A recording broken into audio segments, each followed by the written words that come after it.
All right. So it looks like it's 6 o'clock. It is. I'm going to halo my glasses. Yeah, no lie. I mean, I know we're going to have some funkiness with the new setup. We got the new light going on over here, and it's got a kind of funky glow. And, well, is what it is. So there we go. All right. So welcome back, everybody. Now we're actually live. You know, I'm going to trim it to right about here. So all my silliness to begin with will not be included in the final recording. But for those of you that are here, welcome to another WineShark Wednesday. It is going to be another fun session, and we're having so much fun with you guys. I am glad that all those of you could join us for a little happy hour here. It's pretty freaking awesome. So what's been going on? So what's new? I'm going to always start off with what's new since the last time we chatted. First things first, I need to say a huge shout out. We've got our tech upgrade. As you may notice here, I am coming to you live from the boudoir. This kind of moved the new studio into the different space, got the computer set up, and through the generous donation and extraordinarily amazing help of my friend Rob, he helped me out with some equipment to borrow, but to keep, and he has been amazing in helping me get this thing going to a better level. So huge applause for Rob. He's freaking awesome. So that's kind of cool. We basically we should be in the kind of a stable state now. Got the new microphone, new camera. We'll start dealing with the fact that, we're here now. Do abide by the few technical difficulties we're going to have between the fact that I have a west-facing condo, so the light is right here.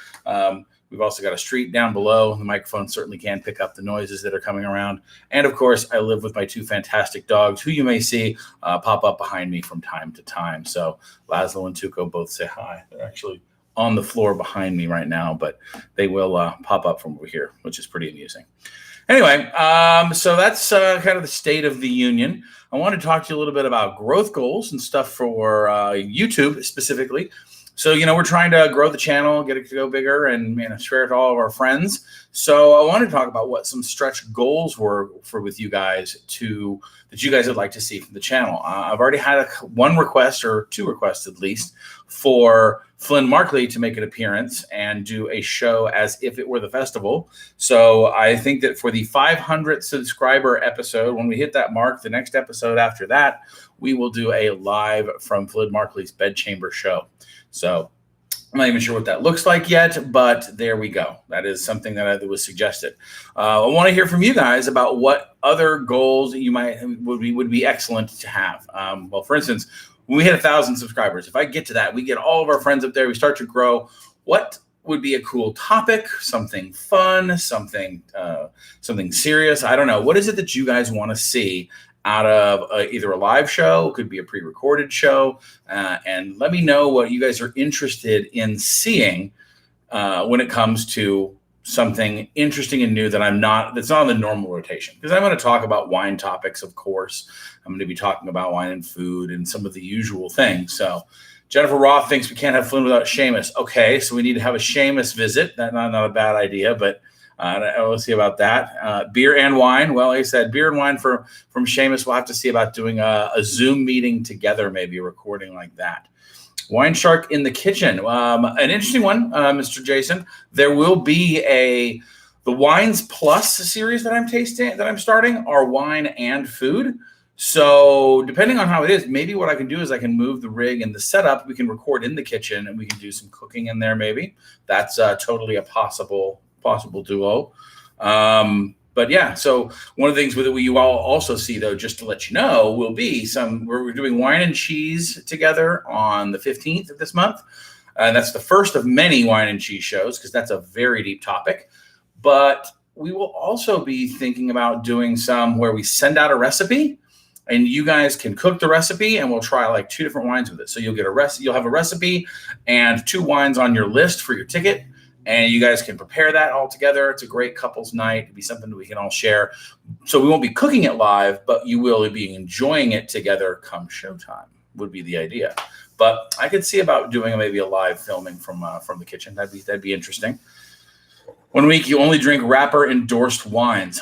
We're gonna bring some Cristal all up in this bitch. All right, I see how that is. That's an interesting and humorous one.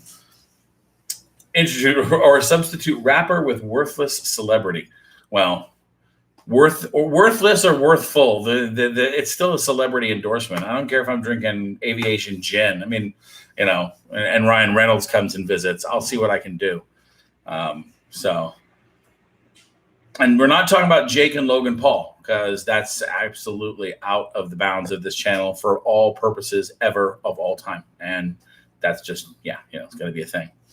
So wine used in cooking. Okay, well, wine used in cooking, Jason, is going to be a topic. There's going to be a wine. In fact, actually, I think it was you who suggested the wine and cocktails. We're going to be doing wine. I'm going to combine wine cocktails and wine and how to cook with it into an episode. That will be either a lesson that will be on either one of these live talks, or because it probably will be, because it's a pretty lengthy topic. Or I might break it into a couple of smaller pre-recorded videos. But yes, we will talk about when we use wine in cooking. What are some of the things we need to know? How do we use it, etc. Teach asks if we've ever seen the YouTube show One Pot Chef. I'd love to do a cooking show in that similar style, but all meals are cooking with wine. Okay, I will go ahead and check that out, Teach. One Pot Chef. Let me make myself a little note here on my notepad on the computer. Pardon me. One Pot Chef show idea. Very cool. That's why I love having live cats with you guys. So, I mean, Aviation Gin's good stuff, Matthew. I mean, I'm just saying, that I'd rather have a fun celebrity than a BS one if we're gonna do endorsements. And you met Fiddy at Total Wine, and he called you ma'am. Now that, by the way, is the coolest 50-cent story I have yet. He was hanging out at Total Wine promoting his brand. That's pretty freaking amazing. So, okay, so what else have I got for you? So those are some stretch goal ideas. Like I said, keep your ideas flowing. Throw them in the comments when you guys think of them, or the chat. The chat logs are available too, but comments and stuff like that would be great, and or should be PMs, but comments are preferred. So we're going to talk about a couple of topics today. We're going to do the grocery store grab just a little bit later, but we're going to focus mostly on things that take longer to explain than, say, a 10-minute short video. I think with these live format ideas, when I can get a little bit more rambly, we can talk about topics at length. I looked at doing the entire kind of wine flaws, and that turned into a way bigger monster than even that. I could easily do that. That is either an hour-long or 2-hour-long show just by itself. And so I decided to break it into smaller chunks. And today we're going to talk about probably the most common, most recognizable flaw and how to identify it. So we're going to talk today about oxidation, or you may also hear me refer to it as oxidization. Both words are correct. They're in the Webster's Dictionary, but oxidation is the most common flaw that you guys are going to encounter in wine. We talk about flaws, we're talking about something that has gone wrong, either in the creation, storage, handling, or preparation of the wine prior to you putting it in your glass and getting to take a sip of it. So this is when things go wrong. So oxidization or oxidation is what is it? It is the loss of quality in wine when it's exposed to excess oxygen. Okay, some key words in there. Has to have a loss of quality, and it has to happen with excessive oxygen exposure. So when we talk about flaws, one of the interesting things is flaws are kind of slippery slopes. Not everything is considered a flaw by all consumers or drinkers. Okay, some things are stylistically in the same boat. So is oxidation a flaw? Answer: not always. Okay, and you're going to hear that answer a lot when it comes to flaws. Some styles need it or even require it, and many wines require a small bit of oxygen in the right amounts during aging process. It's what helps them age. To give you an example, let's see, Tawny Port. Tawny Port has a deliberate exposure to over-oxidize the wine compared to regular Ruby Port or even other still wines. Okay, oxygen is introduced to produce a particular group of flavors that are stylistically correct in that wine. Okay, so being oxidized is not always a bad thing. It depends on what the style is. But what we're looking for is, when is the wine gone bad from oxidation? When does that occur? Okay, like all things when it comes to flaws, by the way, it's about timing and it's about quality. So we've decided what it is. Now, how do we identify oxidation? What is it that's bad about it? And how do we know, oh, hey, this is something wrong? Okay. Number one is mismanagement is, generally speaking, the culprit when it comes to us receiving oxidized wine at our table or bar or home. Okay. What that means is the wine was either mishandled somewhere during the transport or storage stage. Rarely do you see a wine go into the bottle that is flawed, that the winemaker doesn't know about. In other words, they don't get an oxidized wine and accidentally bottle it and ship it out and go, whoops. Okay, that doesn't happen. Their quality control, generally speaking, assures that when they're bottling and when they're ready to ship to their distributor or ship out to their customers, they are checking that and making sure that they haven't produced an oxidized wine. Oxidization can happen during the production of the wine. Okay, it can happen during anywhere from the time that fruit starts being crushed all the way to the time it's being racked or ready to bottle. So they treat oxygen with extreme care during that entire process. But let's assume that the wine left the winery intact, ready to drink as the winemaker intended. Okay, off it goes and it gets shipped out. So handling it after that now becomes the problem of several other people. First, generally speaking, first in the chain is your wholesale distributor. And they are the ones who are buying the wine from the winery. They're picking it up. They're bringing it to their warehouses. They're taking those shipments. They're distributing them then to either to retailers or restaurants, and then on to you. Okay, so they're the first and primary handlers. Second, we have those second tier retail handlers. Okay, at any point in that time, we have opportunity for things to get mishandled. Now, this applies to a lot of flaws, so you're going to hear that phraseology probably again a little bit later. But the bottom line here is, if the cork is mishandled, if it's allowed to dry, if the wine is not stored properly for lengths of time, you might get overly dry cork, which allows too much oxygen in. Now, this generally takes time. Okay, it's not going to be something that just simply happens overnight in a truck. Right, this is something that's going to take weeks or months for that cork to dry out, depending on the conditions. Okay, so that level of handling is also something we can generally spot prior to opening. Let's say we go and we buy a bottle, and we're at the store. We put it in our cart. We come home. We take it open. Well, the first thing we do is we open up that bottle of wine. We take that foil off. We take a look at that cork, and has the cork has shown obvious signs of mishandling? Is it dried out? Is it extraordinarily loose when we attempt to pull it out with a corkscrew? Is it crumbling or falling apart? Now, not all of these point to possible oxidization, but a damaged or corrupt cork is probably the first and easiest way that a wine gets oxidized. Okay, so look out for that. I received some wine that had some off flavors that I picked up a bottle, and it was totally on me. I should have noticed it, but I got to the point where I wasn't paying attention at this particular time. It was a bottle of wine that I'd had many times before, so I trusted the source and producer. I popped open the cork, poured myself a glass, went over, sat down at the couch, took a swallow, and was like, "Whoa, halt!"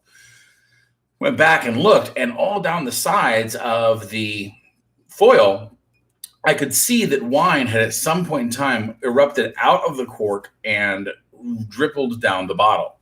Something had gone wrong during that storage process somewhere, although that one was probably likely due to heat, but something that I should have noticed.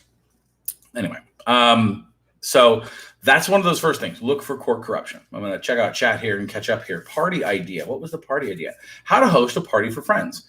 Excellent. Funny thing, little fun fact.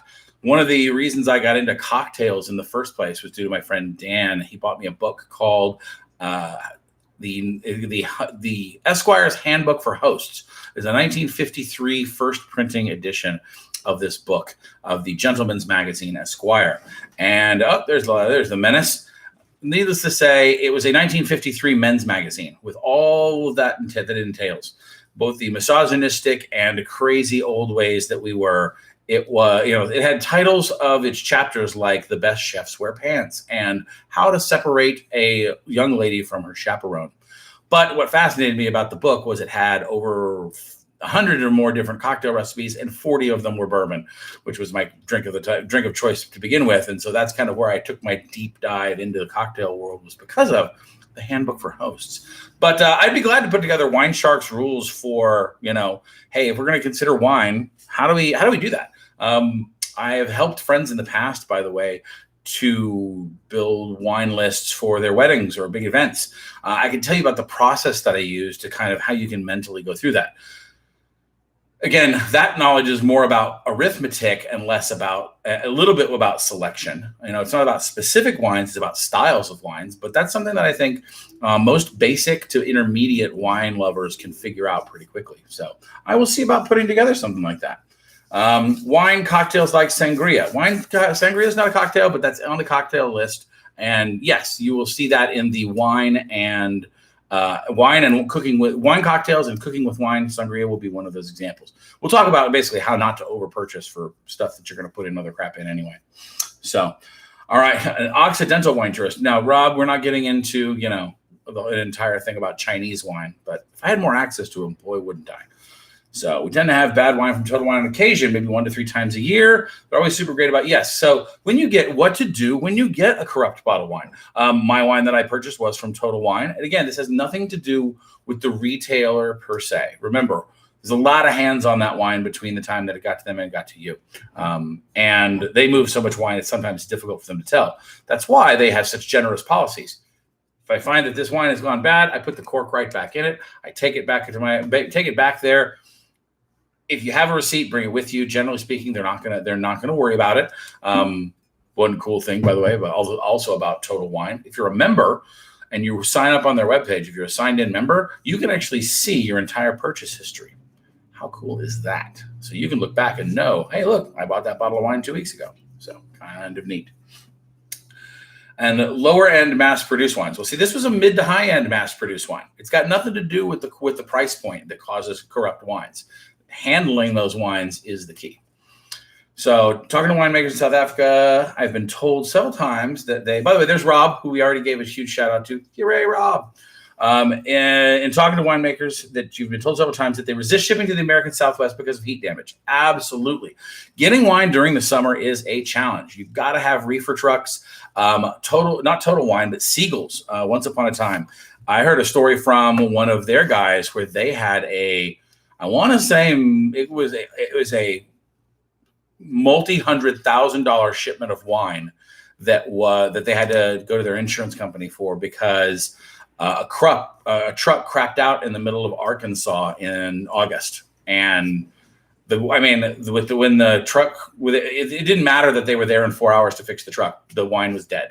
Right. The heat soared and it was gone within 40 minutes. Right. So, yeah, you got to be careful with that stuff, especially if you're shipping from abroad or you're shipping from places where you don't have good control over that wine's temperature. OK, so Reba recommends Drinking French by Leibovitz. Check. Rob, a few of our clubs. Oh, yes, I won't ship to Texas for that reason. Yeah. Except for now when Total Wine isn't allowing returns. Well, we're having a pandemic. Let's assume that this is the exception to the rules I'm teaching you. For the other 46 years I've been doing this, of my life, and I've been doing it that long. But yeah, you get the point. All right, so back to oxidation. So we know one of the first things you look for is corrupt cork, right? How do we identify it and make sure it's not the bottle and the handling? Let's say we don't have the bottle. We're just getting a glass at a restaurant or some such, right? Or a friend hands you a glass, and your friend is an evil and diabolical person from another dimension, and they don't know to check for your wine being bad. So you get that glass, and what do we look for how do we know that we go, wait a minute, something smells off, something tastes off? What is the off we're looking for? The first thing that oxidization what it generally does is it's the oxygen bonding with certain phenol compounds and chemical process with this. I'll post a link in the description to this if you want a really highly technical book to understand wine faults. Flawless, as a book by Jamie Good, is about understanding wine faults at the chemical level. It is a super deep dive. I mean, it's crunchy for me. It is probably crunchy even for professional enologists. So anyway, bruised fruit aroma. That is one of the things that we are looking for first. Does the fruit smell like it's been sitting out? Does it have that crushed, bruised, stewed flavor? And is that flavor not appropriate for the style of wine? Certain types of wine, those type of aromas, those oxidization methods are used, as we mentioned before. But let's say this little Malbec that we're going to try later, if I start smelling and I start getting something that says, wait a minute, there is not, something here is not fresh fruit. It's not it's not even canned fruit. It's got something wrong with it. It's got rotten. That may be something that we're pointing to oxidization. Next thing we're talking about is darken the colors, okay? This is most prevalent and easy to see in white wines, although red wines may present as a reduced rusty color. They won't reflect light really well, and they'll be more of a brick red color rather than a bright, either ruby, garnet, cranberry, or inky purple. Now, certain wines can gain that color naturally, so it's not always a flaw. So you have to know, what is it that I should be looking for, right? But if it looks unnatural, especially if you've had the variety before, you should be able to go, wait a minute, that's not the same color that I had last time. What the hell's going on there? Okay, so that's what you're going to be looking for. And then, of course, when you taste it, it's going to reinfuse that bruised fruit and kind of rusted, reduced, oxidized, extra electron taste. Nothing flawed with that. Speaking of which, we're about to get there. So, all right, as those watching, hello. So now remember, when it comes to handling, length of time on the shelf is something that's important. So big box stores like Total Wine, Siegel's, try to think Specs, Goody, right? They tend to have pretty high turnover for their wine. Now, depending on their size, their trafficability, etc. But grocery stores, by comparison, might have a little bit more challenge there. Okay, so although it goes with the distributor and how often they get things in and off those shelves, but you need to be wary. Look for those vintage years. This is where you need to know, and we're going to talk about this in just a minute. What you need to know as part of labeling is to be wary of those vintage years to know when you're out of normal range. Jason asks, what about floaters in the bottom of the bottle? Floaters in the bottom of the bottle is definitely a sign that something's wrong. Okay, if you're looking at that bottle and you start seeing stuff, let's say if the wine has been laying on its side for a long time and you see a line of sediment, that's not such a bad thing. It might be something having to do with the age and the tartrate products that filter out. But if you look at that bottle and there's stuff floating in there and it looks like the bottom of a pond, it's got that kind of wispy stuff's growing in here look, that is a 100% sign that something bad has gone. Bacteria, most likely. What your cause there is, again, is usually this cork has sometimes gone bad. The wine has aged too long. It is outside of its drinkable normal range. Okay, and if you see that, you're pre-warned that what's going to come out of that bottle is probably not going to taste very good. Okay, if you're doing it for an occasion, you're open it up. Have a second bottle that you know is good on standby. Pour that wine in the glass. See and confirm the rest of it. Smell it. Look at the cork. Smell that wine. See if the wine does present different colors in the glass. Smell the wine. Does it smell off? You don't even have to put it in your mouth to know when things have gone wrong at that stage. So, thank you so much, Rob. So anyway, that's a very good question, Jason, and a perfect example of things we look for in flaws. That's a definite flaw there. So let's move on then to the grocery store grab, because the grocery store grab is going to be our kind of running topic for these Wednesday chats, and we're hitting just about the half-hour mark, so we're looking good.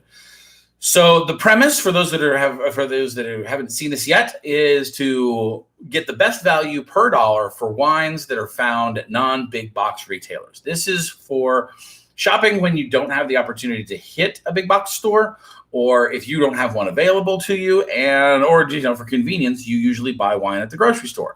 Because of that different channel, there's some things we want to look out for. Also, we've got the idea that cash and pricing might be a factor too. And so we want to make sure that we get good values and discover good wines. Okay, so one of the rules that I'm using for this is I'm doing no prior research to selection of any of these wines. I go to the grocery store, I look around for something that looks interesting and new. I use the skill set that I try and teach to demonstrate what we're doing. So the focus here is really on what do I know beforehand and understanding what to look for and how to read labeling. Okay, so that's going to be part of what I'm analyzing is how well did I read the label? How well did I make the right choice when given no other data? I'm trying not to do the usual thing that I do as a som and go research. Hey, let me try this out. Let me go figure out what all this is. Go look stuff up on my phone. I'm not going into that level of detail. I'm trying to stay very on the surface up here, kind of on that basics level. Okay, because that's the tools I think that with just armed with a few tools, anybody can do this. Right? This is not something you need to have deep thought and knowledge on. You just need to have a few things to stay sharp. So. This week's selection, this is the Terrazas de los Andes Malbec Reserve. Malbec, a very popular grape. Malbec is the new black a few years back. This is a grocery store level, wide produced, easy to access Reserva 2016. Okay, so let's start with how much do you really own versus grab and go? We tend to grab and go. Well, that's the thing. When I'm shopping to answer Jennifer's question about how much analysis do I do, well, if I'm looking at a bunch of wines and I'm trying to get something new, I'm not just grabbing a bottle that I already know. I have to do a little bit of thought process and go, okay, what is it that I want to try? Now I'm going to do an entire recording on labeling. Okay, that should be coming out in a couple weeks. So we're going to talk at depth about what to look for in good labels, how to separate marketing from information, and really deep dive into that. But for now, understand that the basics of this. First off, what do I get out of this label? Okay, the important things that I'm getting are number one, what is the varietal Malbec? Okay, I was looking for something robust and red. That was what I decided I was going to get. So my selection should be on wines that I know are big, red, and robust. First off, I go to the red wine section. Then you start looking. Okay, do I want Syrah? Do I want Cabernet Sauvignon? Do I want Malbec? Do I want a blend? What am I in the mood for? Well, Malbec was the choice. Again, something I just picked out of my head. Second, it is, I said, look at the label. Who produces this? Do I know who these people are? Have I heard of them before? The answer here was no, I do not. I'm going to give them a shot. I looked at the price point. It was about $15.69. I'm like, okay, this is a reasonable price for a bottle of Malbec. I want to see it's on that good, $10 to $15 price line. Also says Mendoza, Argentina. Okay, this tells me where the wine is from. Okay, just like that grape plus region to me should equal style. Okay, this is not a Malbec from France. This is not a Malbec from another region within Argentina. It's not a Malbec from California. It's a Malbec from Mendoza, Argentina. So that gives me a little clue. Now, again, depending on your level of knowledge, that may or may not be helpful. For me, it at least says, okay, there are at least what it does say, at least even if you're in the basics, this is country and specific region. Okay, that's better than just country or just state. So if you were to use a U.S. example, something that was a Cabernet Sauvignon from California is a pretty broad area, whereas a Cabernet Sauvignon from Lodi is a very specific thing. Or actually, it's the next level of specific down, okay? So that's what we want to think of when we talk about specificity. Generally speaking, the more specific we get, the higher quality we're getting. Okay, so that's good. Then back of the label. I took a quick look at the back of the label, and we see this. Okay, so my analysis from the back of the label here is that their label leaves a little bit. So they've got a region, they've got varietal, they've got some vineyard info. They talk about these high altitude vineyards in the Andes. Well, it's the Andes Mountains, so yes. One would hope that they have high altitude vineyards, and it's something that apparently they're very, very proud of. That's good because what that does is it allows cool growing conditions and consistent sunlight, right? That's one of the things that makes Mendoza such a great region for wine growing. Okay, Mendoza, Argentina, also in the regional section is kind of the new standard for quality Malbec at this price point. So I know already that I should be getting a good product. Okay. The vintage is also on here, 2016, okay? So 2016 is a little bit longer in the tooth than I might look for at a grocery store or a big box store.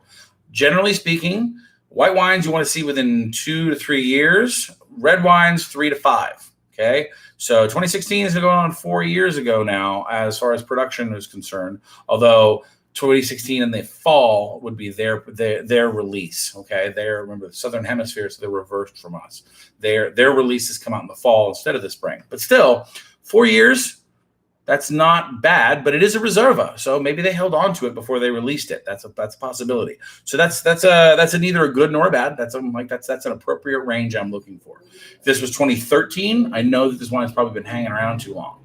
Okay, so what else did we learn from the label? Basically, that's it.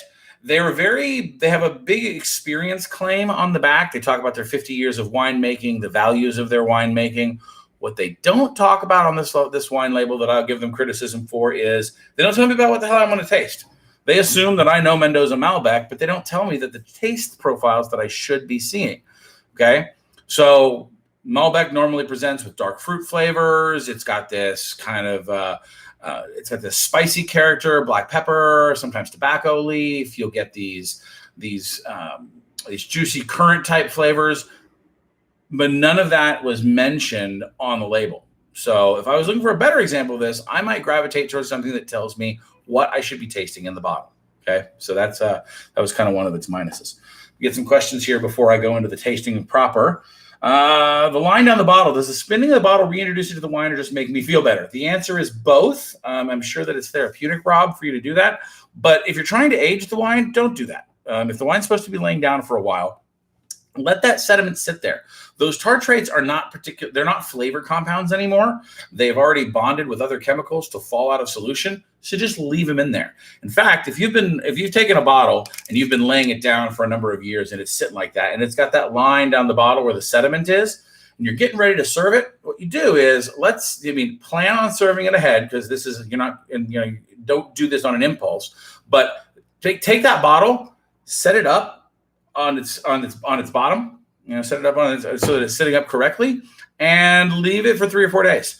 That sediment will mostly, if it's not really clingy, will fall to the bottom of the bottle. Then when you decant the wine, you'll leave the sediment behind and you won't have it in your wine. So good thing to do with that.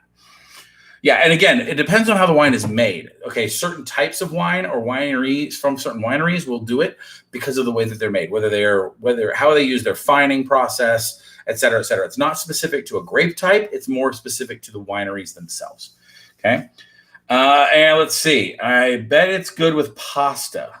Okay, now you're trying. Cuthbert's recalling something from the label show about pasta is a bad word on wine labels, and I'll talk about that during that show. But you're funny, Cuthbert. I appreciate that. What types of wines do we want to be younger versus older? The answer is, Matthew, if it's at a store, the answer is no.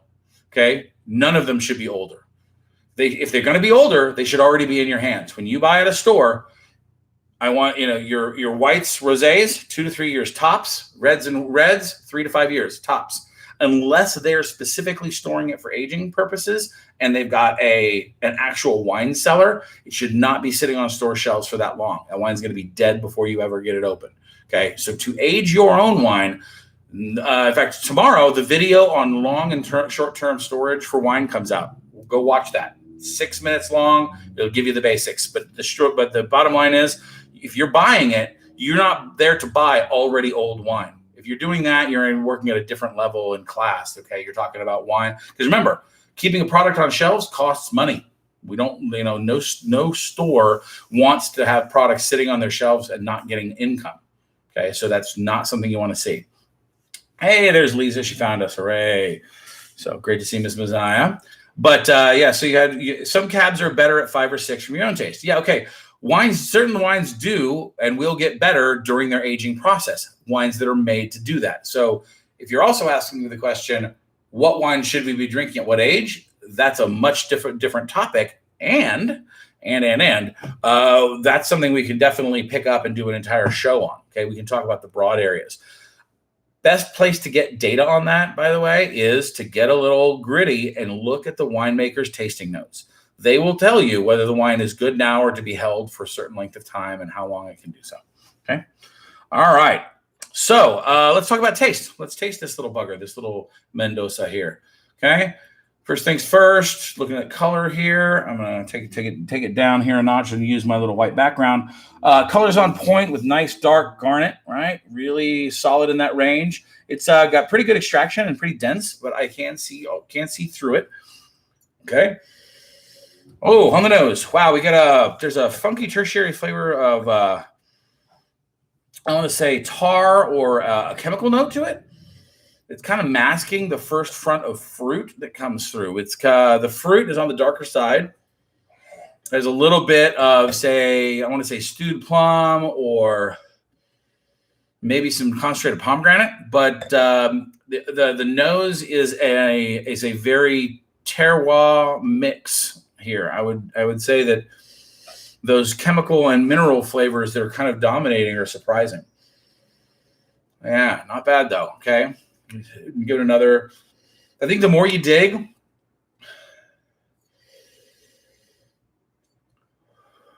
the more you dig, I think the more you're going to get some fruit out of this. You're getting that. That's where that plum is really starting to come through. But definitely on the darker side of the fruit spectrum, not on the red side. Hey there, Barbara, Miss Mom, and Linnea. So, is it funky an official smell for Psalms? Funky is not an official. I mean, it's a broad category, like saying fruity. But yeah, when we say funky, we're going, okay, this is something. There's kind of three categories of smells we talk about: primary, secondary, and tertiary. Primary smells are ones that are caused from grapes. Secondary smells are those caused from fermentation and production. Tertiary smells are often caused by soil, terroir, etc. So that's when we get into the funky stages. That's where you get these really weird. Hey, look, this smells like pencil shavings. Okay, so let me go ahead and give a taste here.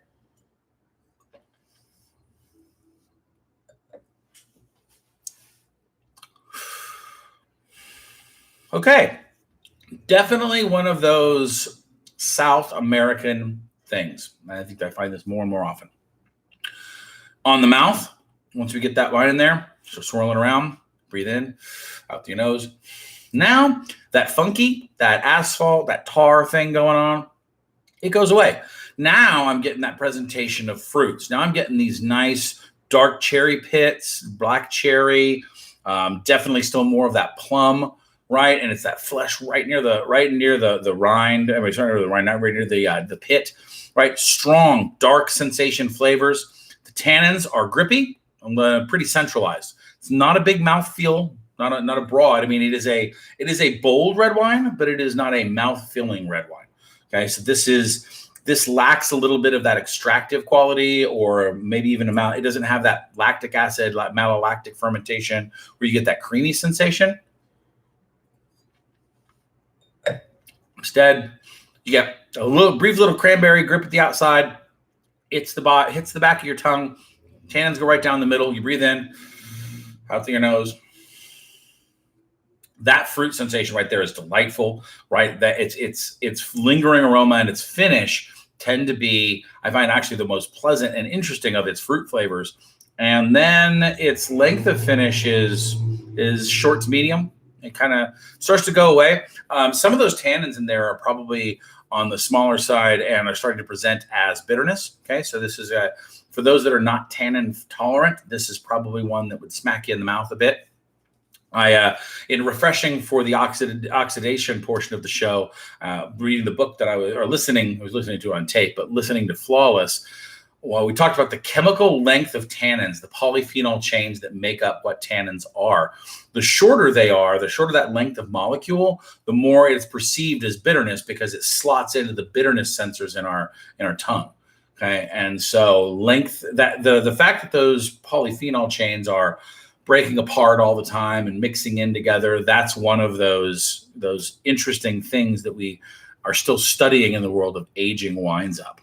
So, all right, let me go back to chat here. So, wine hoarders. Okay, so we have an admission for wine hoarding. So, and so it is funky is an official word for cheese. Matthew's right there. So what else?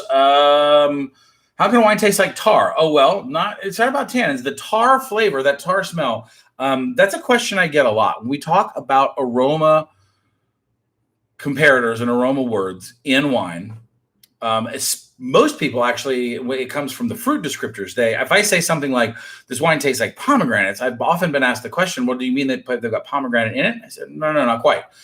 It's about how our brain processes the concept of odors and aromas, okay? There's a little nerve bundle on the back. And again, I'm not a professional at this. This is my education speaking here. So, there may be some fact checking that goes through here. But your olfactory epithelium is a bundle of nerves in the back of your nose that basically is a part of your nervous system exposed to the outside world. It has a bunch of chemical receptors on it. Think of them as a bunch of little keyholes. Okay. And those keyholes interact with the molecules that you bring in through your nose. So in that deep nasal breathing that we do with wine, all the way into the back of your nose, all those chemicals then lock into those little spots. They basically tumble around until they find a matching key, and the key finds the matching keyhole, and then click, pops in. Well, your brain then sends a series of electrical signals that says, this is the pattern that equals this flavor or this smell, which again, the two are kind of interchangeable. When you have that something in your mouth that will confirm the others as well as the aroma, that's when we have, this tastes like a strawberry. Well, wine and the process of making wine often creates a lot of aroma compounds that are very similar to and mimic and fall into those same key slots. So it's like having kind of a skeleton key where wine's properties will make you think of certain other smells. This includes unpleasant or chemical smells. We talked about 4-MMP when we talked about Sauvignon Blanc show, right? We talked about the cat pee smell that we get in that particular wine. Okay, tar. This is an example where I want to say that I mentioned before the South American thing. I have encountered that tar or asphalt note in a lot of wines that I've had from Chile and Argentina. Okay, it's one of the things where I'm actually kind of cautious around Cabernets and Malbecs from those regions, because they tend to have a flavor that I particularly find unpleasant, and it's that tar asphalt note. It kind of ruins the nose for me. So this is where each to their own starts to come into the thing. All right, I think it has a lot to do with their terroir, not just their winemaking process. It's about their soil. So drinking well, but perfect after aging 2 to 7 years. I had no idea they put this kind of info out. See, telling you, man, your winemaker notes is great. Also, I want you guys to go back on WineShark on the Facebook page. A couple of weeks ago, maybe a month or so ago, I posted up the 2020 drinking notes vintage chart, rather, from, I believe it was from Wine Searcher. It's an excellent guide that shows you by grape, by region, and whether you're doing a hold, drink now, at its peak, past its peak, probably undrinkable. For any of you that are holding on to wines of any length of time, this is an invaluable tool. Okay, it speaks broadly, not specifically, but if you're holding on to, say, a 1989 Napa Cab, is it drink now? Is it past its prime? Where is it?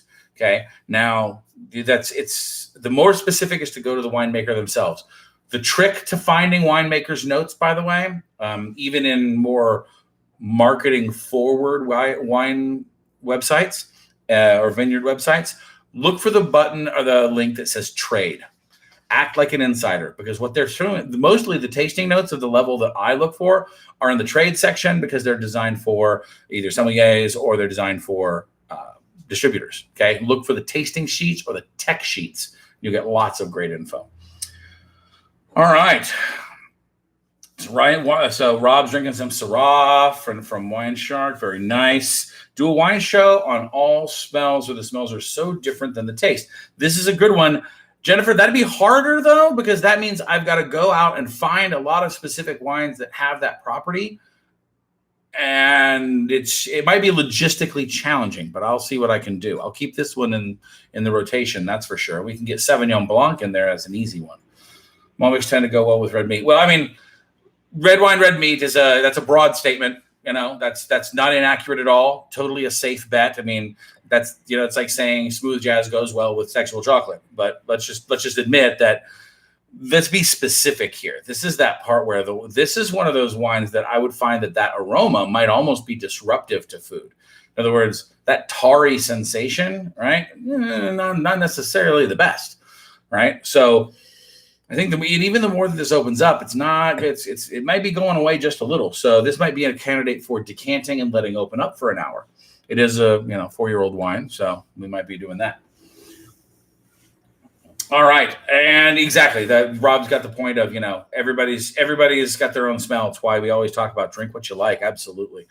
So let's see, and so the other thing is that one of my favorites actually with this, rather than a steak, and if you're going to say steak, let's be specific, right? Let's get which cuts we're talking about. Like Matthew talked above, when you get churrascaria, the question is, which part of the steak are we talking about? This is much more of those needs a lot of flavor to go with it type steaks. This needs to be on that flank steak level, not up there on your, well marbled ribeyes and fillets. So just liking meat. Yes, absolutely.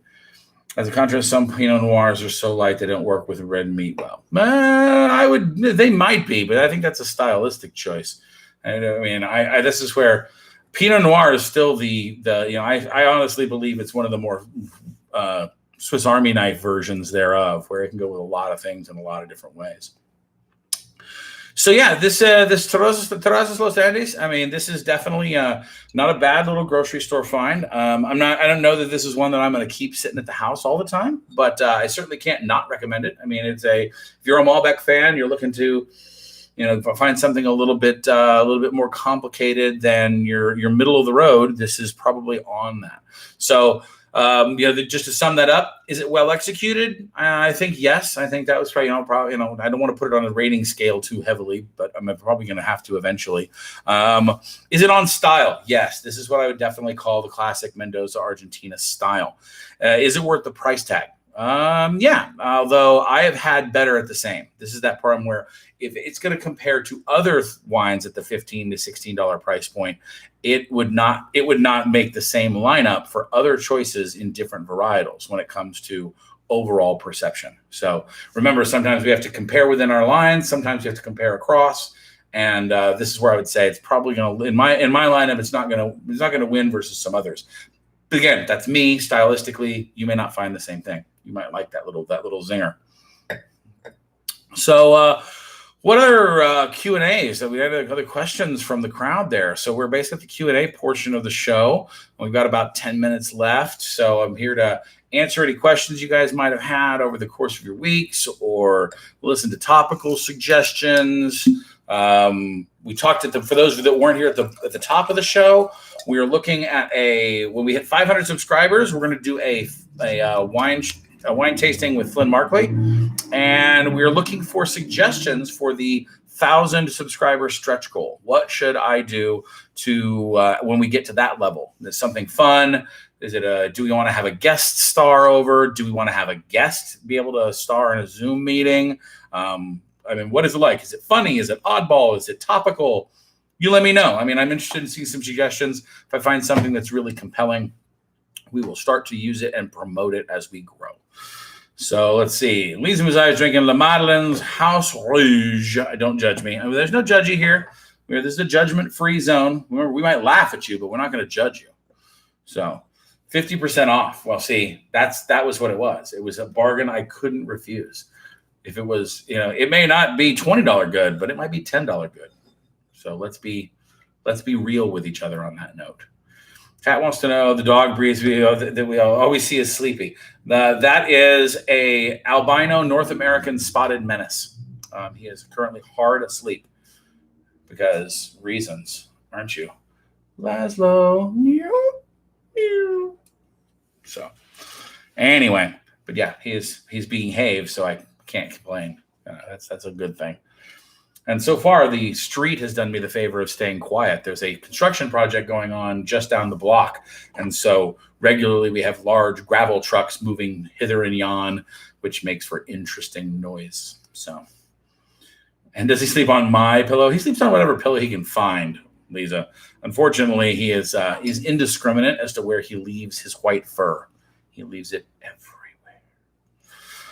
So a dress-up night where everyone dresses in garb. Okay, so we can have a virtual. If we can get to that level that fast, we can have ourselves a virtual tasting where we get all dressed up. Actually, forget it. I mean, by that point, I'm betting if we do that by October, I'd be amazed. If we do it then, we could totally have a Zoom meeting. It would be free and open, and everybody can get dressed up and show off on camera. It'd be great. To Oregon or California, and our Central Texas wines worth the drive. Okay, sorry, let me restate that. So Rob was asking about tours and about Central Texas. So tours, 100%. The first and foremost place that I'm going to resume is California. I've got a modified version of the tour we did last time. This time we're going to focus on Northern Napa, Southern Sonoma, the Alexander Valley Dry Creek, and the Russian River. I could easily do a Willamette Valley trip to Oregon, and I would love to organize some there. I would need to do some prior research to know where we need to stay. I've been there personally, but I haven't been there with the eyes to say, this is a great hotel. This is a great restaurant. These are some great other activities, So when we go to Napa, for instance, or Sonoma or Lodi, I've got a lot of insider knowledge on there that really helps make the tour run like clockwork. So I'm always looking to expand. In fact, one of my long-term goals is not just US. I mean, we're going to do, the places that I'm most familiar with are Northern California, Central California, Sierra Foothills, and Oregon's Willamette Valley. I'm planning on taking a family trip eventually to the Central Coast of California, from Monterey on down to Santa Barbara. Going to look at those wine areas. Let's do a California tour there. But I want to expand internationally. I mean, I'm ultimately jealous of Rob that he's been to South Africa and seen their wines. And I mean, that's got three of my favorite things. It's got wine, it's got cheese, it's got sharks. So that's something I absolutely want to do. International tours would 100% be on my list of things to do, because one of the things I hope to do is basically is get that small tour group. It's not a bus full of 50 people. It's 6-8 people, basically with a bespoke sommelier who is there to just do it, to take you to the cool places and meet cool people and have amazing wines. And it's just fantastic. I love it so much. And it is, when we get there, we will get there. To answer the second part of that question, Central Texas. Central Texas is a hit and miss for me. It's one of the things I've been meaning to do as well. Obviously, it's even closer than going to California or Oregon or whatnot. But finding quality wines that I really can endorse down there is something I haven't had good luck with. Keeper Sol out in East Texas was a winery that I went to last couple summers ago with some friends, with Hunter and Terry. And that place is amazing. I'd gladly take one out there. But the problem is we'd only get to go to the one winery. So finding a place that's where we can do some touring without a ton of driving is one of the curses of our Texas geography. Is we're just the bigness of the state causes problems. So, all right, let's see. What do we got? Okay, we know the dog is sweet. Well, he's awesome. Cape Town, yeah, cheap wine. Yeah, but it's hard to get to, Rob. You're not wrong. Getting to Cape Town, South Africa is probably a bit of a trip. I mean, you had your stories from your work there were quite epic. So, all right, try Lost Draw Tasting Room from Fredericksburg. Okay, so the grape, in Fredericksburg, but grapes out of Lubbock. Yeah, a lot of co-op grapes out of the Panhandle. Not surprising, big growing area. Can you give us a quick idea about my upcoming Zooms? I'm signed up for 2 weeks from now, but what about your white wine show and cheese show? Okay. The answer is, my best thing I can tell you, Lisa, there is go watch last week's show. You're a Patreon now. Go watch that show and you'll see exactly what it's like. You're familiar with how the technology of Zoom works. Kick ass. It's basically just like a virtual wine, the tastings out at Scarborough. We take 3 different wines. We do an introduction on the grape itself and talk about some of its overall qualities. Then we do a dive into each of the individual wines, tasting them together, commenting on flavors and doing the whole tasting profile. But then also we open up the floor to questions and alternate wines that other guests might have. So if you don't have the exact same wine we do, that's a great thing, actually, because it enhances the show by getting us to have different examples, and we can cross-share those ideas, which is just brilliant. So it's 3 wines. It's an hour long. Generally speaking, there's a little Q&A afterwards. I've realized just for storage, the files get pretty big, but right around an hour seems to be perfect amount of time with the Q&A just posting up afterwards. So very cool. The Wine and Cheese Show, which is the first of our Wine Plus shows, is going to be 2 wines with 2 cheeses each. So these are some decent value wines. These are both in the $10 to $15 price point. The cheeses are pretty readily available. I think the hardest one to get specifically is Humboldt Fog. But other than that, I'll actually post up a little bit as we get a little bit closer to that show, the actual cheeses that I'm using. And you guys can try and get the exact same brands. And if you don't, that's okay. Remember, cheese is a broad and complicated topic too. We're looking stylistically. We're going to talk a lot about, in the world of cheese, how to start thinking of cheese past its simple labels, right? When we say the word cheddar, for instance, that's broad. Believe it or not, that is not a really specific type of cheese. There are a lot of different types of cheddar. Cheddaring is actually a cheese making process. we're going to get to be a little bit better at our cheese eating, our cheese handling, and respect of the curd. It's going to be awesome. So we're going to talk about all types of cheese, hard cheeses, soybean cheeses, we got bloom rind cheeses and soft cheeses, hard cheeses, aged cheeses, and fresh cheeses. It's cheeses awesome. So we love. All right. Well, see, Mom, it's good leaving at 7. It's a great show. And but said there's a beer garden outside the Berlin Zoo. See, now there, Berlin would be another interesting place just for the fact that, again, you might not be able to visit a ton of wineries, but boy, if you want to check out an amazing city when it comes to culture, entertainment, etc., I've heard nothing but amazing things about Berlin. Sorry. Yeah, dry white cheddar for sure. I mean, that is easily one of my favorites as well. But so what we're doing, I believe, is we've got a couple of different. We've got a Cabernet from South America again, and a Oregon Pinot Gris, I believe, are the 2 selections I've chosen already. So we're gonna do a little red wine, a little white wine, a little cheese, good fun times. But awesome. So thanks, guys, again. You guys are for joining me, for especially coming in on these things. Don't forget to like, comment, and subscribe to the videos over on the WineShark channel. And if you like what you see, please share it with a wine-loving friend. We are definitely trying to grow and build that audience as best we can. Hit the bell so that you get notified about new content. Generally speaking, on the schedule I've developed, content comes out every Thursday. So you're going to start seeing the new basics videos and such will be on a pilot every Thursday. So it'll be WineShark Wednesday, basics on Thursday, tastings on Friday. An alert, in June, we're going to move one of those tastings from a Friday. So it's going to move to Saturday. You guys are the first to hear it. Next up, we've also want to make some big shout outs to some of our Patreon members. You guys are amazing. The support on there has been awesome. I wanted to make a special shout out to my cellar level patrons, to Barbara Boswell, to Dan Granquist, and to Matthew, who's actually here right now, right? Matthew Walker sitting around here. Thank you guys so much for your incredible support. Again, to Rob Hamlin for his amazing technical generosity. We are rolling now and in the mode. I've got content coming down the pipe, and I'm excited. So I really look forward to seeing you guys at additional shows. Stay safe out there. Be wise with your health and the health of your friends and family. As soon as this thing lets up, we're going to start seeing some private tastings again so that we can clink glasses together and not just virtually. So I care for you guys. I hope you guys all have an amazing week, and I hope to see some of you in a couple of days at the tasting. So we'll see you guys then. Until then, cheers. WineShark is